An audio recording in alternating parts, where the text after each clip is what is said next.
ఓం శ్రీమాత్రే నమః. ఈరోజు విష్ణు సహస్రనామంలో ధ్యాన శ్లోకంలో 4వ శ్లోకం నేర్చుకున్నాం. లక్ష్మీకాంతం కమలనయనం యోగి హృద్యానగమ్యం వందే విష్ణుం భవభయహరం సర్వలోకైకనాథం. లక్ష్మీకాంతం కమలనయనం యోగి హృద్యానగమ్యం వందే విష్ణుం భవభయహరం సర్వలోకైకనాథం.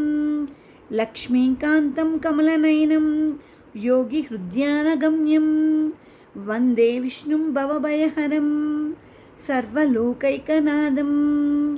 లక్ష్మీకాంతం కమలనయనం యోగి హృద్యానగమ్యం వందే విష్ణు భవభయహరం సర్వలోకైకనాథం. లక్ష్మీకాంతం కమలనయనం యోగి హృద్యానగమ్యం వందే విష్ణుం భవభయహరం సర్వలోకైకనాథం. లక్ష్మీకాంతం కమలనయనం యోగి హృద్యానగమ్యం వందే విష్ణుం భవభయహరం సర్వలోకైకనాథం.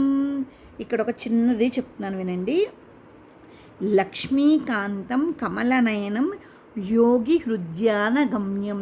ఇక్కడ యోగి ఉంది, యోని కాదు. యోని అంటే మళ్ళీ వేరే డిఫరెంట్ మీనింగ్ వస్తుంది కాబట్టి ఇక్కడ చూసి చూడండి. యోగి హృద్యానగమ్యం వందే విష్ణు భవభయహరం సర్వలోకైకనాథం. లక్ష్మీకాంతం కమలనయనం యోగి హృద్యానగమ్యం వందే విష్ణు భవభయహరం సర్వలోకైకనాథం. లక్ష్మీం క్షీరసముద్రరాజతనయాం లక్ష్మీకాంతం కమలనయనం యోగి హృద్యానగమ్యం వందే విష్ణుం భవభయహరం సర్వలోకైకనాథం. లక్ష్మీకాంతం కమలనయనం యోగి హృద్యానగమ్యం వందే విష్ణుం భవభయహరం సర్వలోకైకనాథం.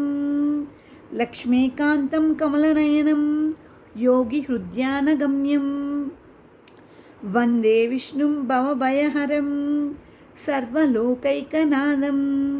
లక్ష్మీకాంతం కమలనయనం యోగి హృద్యానగమ్యం వందే విష్ణుం భవభయహరం సర్వలోకైకనాథం. లక్ష్మీకాంతం కమలనయనం యోగి హృద్యానగమ్యం వందే విష్ణుం భవభయహరం సర్వలోకైకనాథం.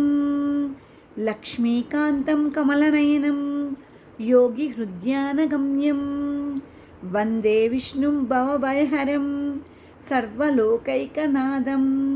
ఓం శ్రీమాత్రే నమః. ఈరోజు విష్ణు సహస్రనామం ధ్యాన శ్లోకంలో 4వ శ్లోకం నేర్చుకున్నాం. 5వ శ్లోకంతో తర్వాత వీడియోలో కలుద్దాం.